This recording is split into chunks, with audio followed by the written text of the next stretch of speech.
In the new season of comedy, BBC One presents the outspoken and eccentric Welsh photographer, the magnificent Evans, brought to life by the comic genius of Ronnie Barker.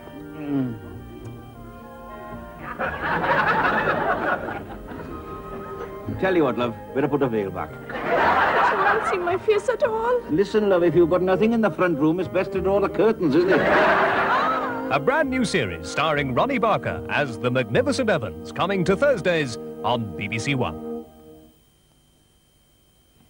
In 15 minutes, our Sunday night at the Proms is devoted to two works by Handel, the anthem The King Shall Rejoice and his music for the Royal Fireworks. Before that, the news with Jan Leeming.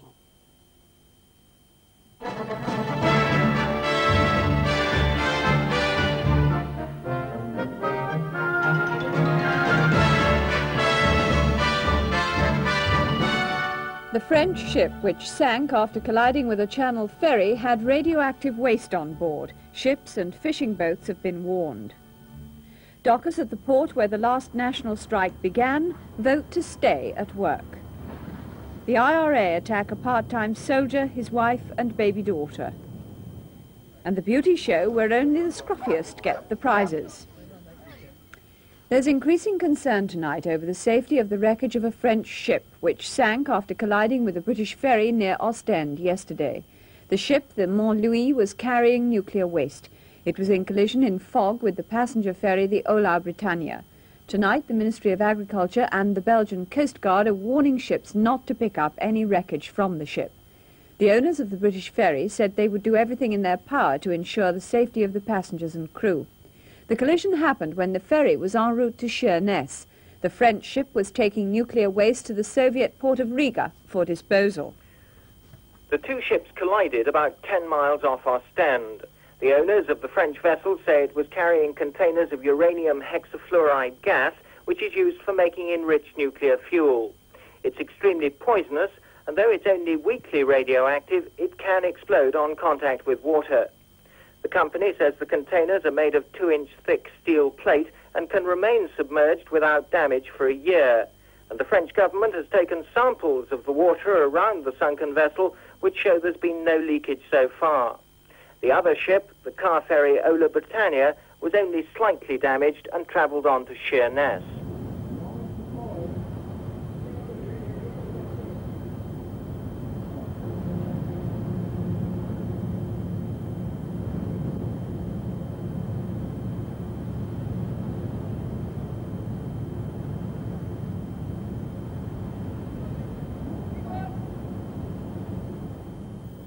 We're so sorry, we seem to have lost our sound there. We hope to go back to that film later. The Transport Union today suffered a setback to its plans for a national dock strike. A mass meeting of 600 men from the ports of Immingham and Grimsby voted to keep working. The union's national docks officer, John Connolly, said he was surprised by the decision. Both are dock labour scheme ports, and last month's national strike started at Immingham. It was business as usual on South Humberside this afternoon, both at Grimsby and here at Immingham. A 15,000-ton freighter carrying phosphate from Morocco was being unloaded, and other vessels are expected to dock over the next few hours when they too will be handled as normal. Even on a hot holiday weekend, the port is kept running 24 hours a day. There's no doubt why the dockers here decided to ignore the strike call. They see it as a political move designed to support the mine workers. And the men don't want to get involved in what they see as another industry's dispute. All the men had a meeting, it was 100% today. Everyone thought that it was just nothing to do with us. No two ways about it, we want to work. As simple as that. There won't be any real reaction to the anti-strike decision here until after the bank holiday on Tuesday morning. Then the men of Grimsby and Immingham will have to show how determined they are to keep their ports open by possibly crossing picket lines. And although the dockers we've spoken to have said they'd be reluctant to cross a picket, the unspoken feeling is a great many will. A transport union spokesman said they weren't concerned that many ports were still working. He said last month's strike didn't take effect immediately. There are around 80 ports in the National Dock Labour Scheme, and key ones such as Bristol, Southampton and Tilbury will have mass meetings after the holiday. The union is confident of a good response. But at Tilbury, 2,000 leaflets have been distributed in a one-man anti-strike campaign. We're being used, and I think that the men of Tilbury, if they are given a vote or a ballot, which they deserve, which their voices are going to be felt on Tuesday, I hope they turn up in the hundreds, make their voice felt to their union officials and tell the union officials they don't own us. They're there to represent us, not dictate to us. The miners' leader, Arthur Scargill, has again called for concrete support for their strike from next week's TUC Congress in Brighton. He was speaking at a rally in the Ayrshire mining town of Cumnock. The miners' leader's 1 mile walk through the Ayrshire village took him past the cemetery where the founder of the Labour movement, Keir Hardie, is buried. And in this traditional labour and mining area, Arthur Scargill wasn't short of supporters. Ayrshire once had 30 pits. Now there are only 2, employing just over 2,000 men. The rally attracted more than 5,000 trade unionists from all over Scotland and Northern Ireland to show their support for the miners. The dockers were congratulated for their action, and Arthur Scargill repeated his warning to the TUC that they must give the miners their full backing at their annual Congress in Brighton. And I shall not be begging, nor shall I be pleading. I believe that I have a right, as the president of this union, representing some of the most magnificent men and women that have ever been seen in this trade union movement, to go to that Congress and to demand the same commitment and loyalty that is emblazoned upon our banners. A Northern Ireland minister has agreed to meet loyalist politicians tomorrow over the shooting of an Ulster Defence Regiment soldier this morning. The Provisional IRA say they did it. The minister, Adam Butler, will be asked for an inquiry into whether the security forces knew an ambush was planned. It happened at Crilly in County Tyrone as the man was driving his wife and 2-week-old daughter. They were unhurt. He's had an emergency operation in Belfast. The aftermath of a terrorist attack. Toys and blankets of a baby covered in the blood of her father. The shooting happened as the UDR soldier drove up the narrow lane to his home. His wife was in the passenger seat. Their 2-week-old baby daughter lay on the back seat. The gunmen waited until the car had slowed down to go up a hill. Then they fired at least 18 shots, hitting the UDR man in the head. His wife scrambled clear after the car crashed. One report says 2 shots were fired at her as she ran for help. The police believe the terrorists escaped across the border less than half a mile away. In the Republic of Ireland, a man has appeared in court in connection with the kidnapping of British businessman Don Tidy last year. Mr. Tidy was seized at his home near Dublin and held for 3 weeks. Michael Burke from Cork is accused of falsely imprisoning him. An oil tanker crippled by Iraqi warplanes is being towed into an Iranian port. The Cypriot-owned Amethyst was attacked on Friday shortly after loading crude oil at Haag Island. She was set on fire by an Iraqi missile that holed one of her tanks. Salvage crews have been fighting the blaze for 2 days. She's the 22nd merchant ship to be hit in the Gulf War. In Israel, the Labour leader Shimon Peres went to see President Herzog to ask for more time to try to form a coalition government. He told the president he'd made considerable progress in talks with smaller parties, and he won a 3-week extension of his mandate. In Peru, 50 corpses have been exhumed from a mass grave, and there's concern that the army may have been responsible. They were found in an area that's been under military control. There have been reports that more than 900 people have disappeared since Peru's civilian government launched a campaign against left-wing guerrillas. Europe's longest reigning monarch, Prince Franz Joseph II of Liechtenstein, today handed over power to his eldest son. During his reign, the tiny country has developed from a poor farming region into a wealthy, industrialized nation. With the mountain mist swirling round it, the prince's castle could be in Ruritania, or for that matter, Transylvania. But down below, at the church, where a special mass was about to be celebrated, it was more like the student prince. With only 62 square miles, Liechtenstein is the 4th smallest country in Europe, but it's also one of the richest. Even if it's a myth that people don't pay tax here, the taxes they do pay are very low. There's not a lot to pay tax for. Only 45 policemen, no army, and scarcely any civil servants. And the prince who was just about to give up the governing of this small paradise, Franz Joseph II, is the longest reigning monarch in the world after the Japanese emperor. He's governed Liechtenstein, the only surviving member of the Holy Roman Empire, since 1938. Crown Prince Hans Adam, who'll take over the task of government, has some newfangled ideas. He supported votes for women, which was agreed 8 weeks ago, and he'd like to join the United Nations. But the constitutional document his father signed today means that the 15-member parliament will still have to agree everything. Outside, the harmonie musique of Vaduz serenaded the royal party.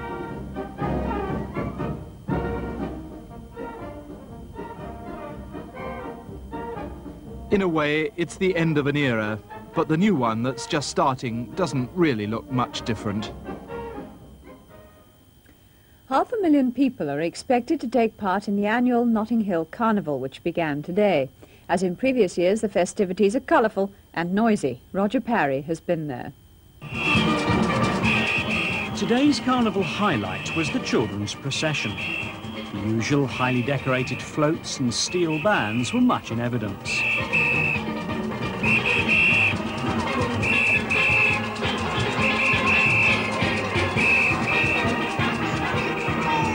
Also in evidence, the Metropolitan Police Band, offering their own unlikely style of carnival music.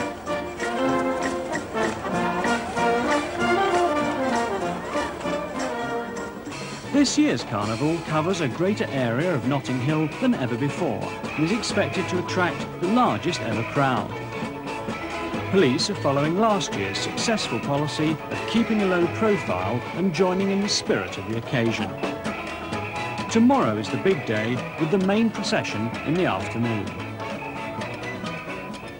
And there was a carnival in Leicestershire for minis, still being sold after exactly 25 years. 100,000 minis of all varieties converged on Donington Park for the bumper celebration. Some formed a mile-long parade, although one driver couldn't wait his turn. The cavalcade ended with some flag-flying Dutchmen trailing along at the end. In Holland, 35 motor racing fans were injured, 15 seriously, when a balcony collapsed at the Dutch Grand Prix. It's thought too many spectators were trying to get onto the roof of the pits. The accident delayed a race practice session, but not the Grand Prix itself, which was won by Frenchman Alain Prost. Prost's McLaren teammate Niki Lauda was second, and Britain's Nigel Mansell third in a Lotus. Cricket, and Essex are the 1984 John Player League champions, and they're on course for a unique double if they can maintain their lead at the top of the county championship too. Essex were without a game today. They sat back and watched their two closest rivals, Nottinghamshire and Middlesex, lose to Warwickshire and Sussex. There were also victories today for Kent, Glamorgan, Gloucestershire, Northamptonshire and Worcestershire. A group of animal activists who broke into a research establishment claimed to have uncovered evidence that stolen animals were being used in experiments. The masked raiders broke windows and forced doors of the laboratories near Orpington in Kent, but no animals were set free. The establishment is run by the Royal College of Surgeons, and the activists said they found photographic and documentary evidence of experiments on monkeys. Finally, a happier scene at Orpington today. A dog show which attracted the sort of entries which would make any pedigree pet turn up its nose in disgust. It was the alternative crufts, called, of course, scruffts. Tony Skase reports. Every dog has its day, and this was it for 100 mongrels who'd never be accepted in the lineup at Crufts. A contest for the dog, most like his owner, produced the keenest competition. Some went out of their way to look like their pets. Others just seemed to resemble their dogs by chance. Certainly 12-year-old Janet Townsend regarded it as a compliment when she won. Most dogs hurried their way around the obstacle course, some took a few shortcuts, but there was an inevitable delay at one point.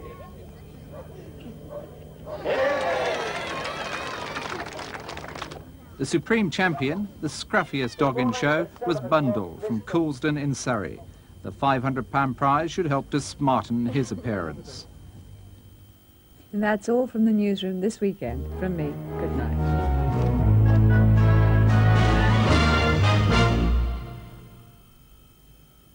Good evening to you. It looks as if the weather's going to behave itself for most people's bank holiday tomorrow, and even if you're having to work in Scotland, the weather there should be fine and dry with this ridge of high pressure pushing up from the southwest and tending to kill that weak front.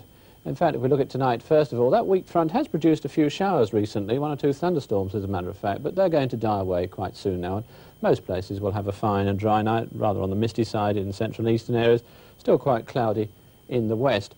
And then tomorrow, well, for much of the country, I think it's going to start off grey and misty. There'll be a fair bit of cloud around as well. But during the course of the day, the cloud should break, the mist will lift, and I think most places will then enjoy another warm day with a fair amount of sunshine. Having said that, as the day goes on, cloud may well develop again in central and eastern parts of England, and just here and there might be 1 or 2 showers, but they're going to be very few and far between, so most places will stay dry. Another possible thorn is along the south and west coast, where 1 or 2 places there may stay somewhat cooler, rather cloudy and misty too. And in Northern Ireland and western parts of Scotland, although for most of the day it will be fine and dry, later on in the afternoon it will cloud over, and you'll have the first of some outbreaks of rain coming in during the course of the evening. The Northern Isles of Scotland too staying rather grey, damp and misty. Well, that's all for now. A very good night to you. Tomorrow on BBC One, Andrew Lloyd Webber's West End smash hit, Song and Dance, starring Wayne Sleep and Sarah Brightman.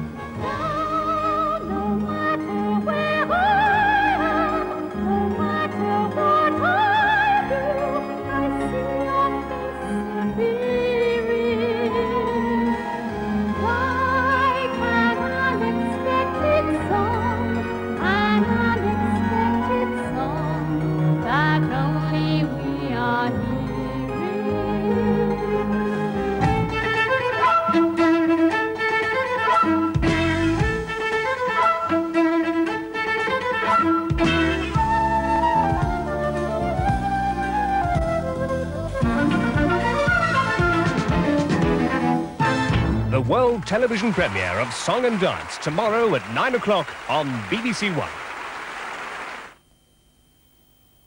BBC Two in a couple of minutes continues its tribute to Richard Burton with a film Who's Afraid of Virginia Woolf, in which a middle-aged college professor and his embittered wife, played by Elizabeth Taylor, engage in a campaign of self-destruction.